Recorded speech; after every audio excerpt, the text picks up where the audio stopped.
So hi everyone, let's get a little bit of energized. This is Selin Kurnaz. I'm the co-founder and CEO of Massive Bio. So Massive Bio has been founded based on my family's frustration in cancer care. And our vision is to be able to enable access to every cancer patient around the globe to clinical trials, regardless of their location and financial stability. So we are, of course, as expected, an artificial intelligence-based platform that connects the cancer patient as well as the treating oncologist with clinical trials. And while we are enabling that, we are enabling the pharmaceutical companies to get access to cancer patients and their information in order to be able to speed up their drug discovery. So we are not your traditional clinical trial matching company. And the reason for that is that we spend significant amount of time and energy for these last mile issues, because when the clinical feasibility has been ensured, then you have to make sure that which site that this patient is going to go through, what kind of financial challenges that this patient is going to go through, so that we can ensure the enrollment. So why we're doing this thing? You know, in the oncology clinical trial, it is not secret that the current enrollment rate is about 3%. And in addition to that, 85% of the cancer patients is actually treated at the non-NCI designated cancer centers, which we call it as community practices. So there's a technology issue, there is a patient engagement issue, there is a chaotic, I would say, stakeholders and significant amount of operational inefficiencies. And at Massive Bio, our vision is to be able to increase that to 20%, bringing the right technology, right services, right patient engagement, and in addition to that, being the orchestrator of that stakeholder model. So how big is that market? You know, is it just because Selin is interested in this thing and she wants to do a pet project because we are doing this thing? It's actually very large. So it is right now a $39 billion market. What that means is that the clinical trial enrollment, the data infrastructure, and everything associated with that. To give you a perspective, the amount of oncology spending in the drugs is expected to be about I would say $165 billion. This is a 25% incremental to that market, and that's the extent of it. And what I call this thing as the insurance industry for pharma, and it's expected to be about the $70 billion in 2025. So what Massive Bio is, we are an end-to-end platform that controls the entire patient enrollment value chain. You know, we have the patient identification, and there are two aspects of patient identification. You either identify the patient through a BAA relationship from the EMR, or we have our patient contact center where we acquire those patients directly. When the patient acquisition has been done, we are doing the pre-screening at a virtual site using all the, I would say, glorified technologies that I'm going to explain in a minute. And then the question is that, where am I going to place that patient in terms of a site? Because most of the time, since we are receiving those patients from the community, the site is not available. So we do the just-in-time site activation in order to make sure that that site is available for that patient. And in the front end, we are this patient enrollment value chain practice, but in the back end, we are a real-world data and drug discovery company, because the applications from the data that we acquire goes to drug discovery, off-label indication expansion, and synthetic control arm development. And I wanted to, I would say, the importance in here is that for the patients that are coming to our patient contact center, 55% of the time, we identify a clinical trial that this patient is eligible for. But when you look at our enrollment rate, that drops to about 12.5%. And the reason why we work on that 75% productivity drop is all of these operational issues. So right now, we are already selling to pharmaceutical companies and contract research organizations. Right now, the sweet spots are the patient recruitment and site selection offering.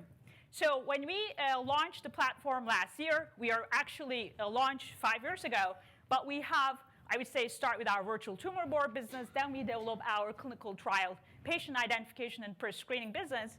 When we started in 2018, we were 2 clients. Right now, we are 8 clients. And if you look at our pipeline, we are about 20 clients. And the typical applications that the pharma is coming to us are rare tumors, biomarker-based clinical trials, competitive clinical trials. If you're in non-small cell PD-L1, and if you don't call me, I'll be very heartbroken. So, and then if the clinical trial has a specific intervention. So the type of business that we are building, we are basically trying to put the patients into clinical trial.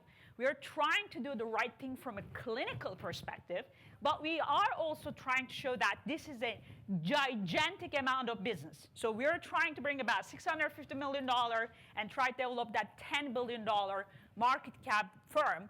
Right now, the place where we are in those categories of companies, that's less than $5 million in revenue.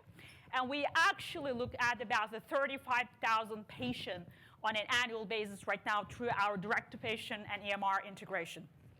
And we basically put together the patient identification and the pre-screening business. Now we are in a light stage piloting on real-world data business, and we are in process of developing our just-in-time network so that we can completely replace the clinical research that's been outsourced by the pharma. So in terms of where the technology resides, there are 4 components of our technology. There is the natural language processing to be able to structure the clinical data, the genomic data, as well as the trials data. There is the machine learning technology in order to be able to pre-screen those patients at scale. There is the real-world data in order to be able to structure or create the insights from the data that we structure. And there is the global patient registry for identification of the patients, because right now, what really frustrates me is that there is actually no platform that gives you where the patients are. You go to, I would say, the EMR data, you go to claims data, you basically get lost. And in terms of the, I would say, the competitive, I think I can do this thing right now. So in terms of the competitive way, there are 3 verticals that we compete. We compete with clinical trial companies, we compete with just-in-time network, and we compete with real-world data companies. And there are 4 areas where we differentiate ourselves. One of them is that we are the only platform that is dedicated to oncology and community oncology. The second thing is that we are the end-to-end platform to technology from the patient identification, pre-screening, as well as the just-in-time network development. The third aspect is that we have developed a hybrid patient acquisition, because unfortunately, there is no right answer. Just going into EMR is not right. Just going to the patient is not right. You have to combine these different patient identification methodologies. And then the last one is that we have developed a value-based pricing system so that we are compensated based on the value that we deliver, so that we are not breaking the bank for the pharma. So this is my team. This is actually my management team. We are about 25 people right now. Majority of the team is based in, I would say, Newtown, Pennsylvania. We are a little bit of an East Coast-based team.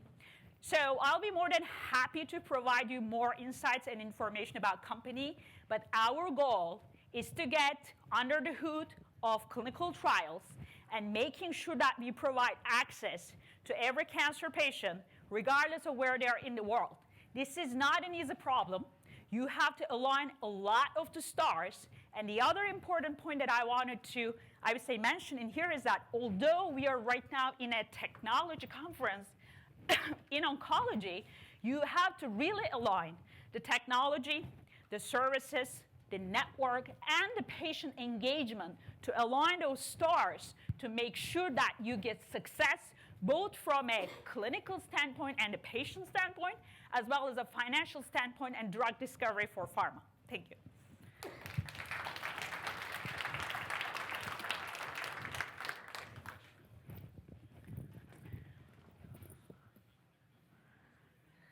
So I don't know, it's just, so it says, do 20% of patients need clinical trials? Why is there an assumption that trials are better for patients than standard of care? So I think the way to answer that question is that So yes, the 20% of the patients needs clinical trial because we are talking about the advanced stage cancer patients that the standard therapies are actually limited. So we cannot wait 5 years, 10 years down the road in order for that, I would say, in order for that approval to happen. And there's about 11,000 clinical trials in clinicaltrials.gov, and you cannot limit it to a 3%. That, again, I'm not saying we are going to get to a 60% because it makes no sense. But what I am saying is that for the patients that are in advanced stage, but that are not necessarily going into a large academic, because no one dies if they go to Memorial Sloan, but everyone dies if they go to somewhere else, kind of a thing. So you just need to make sure that those patients that doesn't have the opportunity to go to large academic medical cancer center can get the benefit. And actually, I believe it's even more than 20%. And I can actually prove that.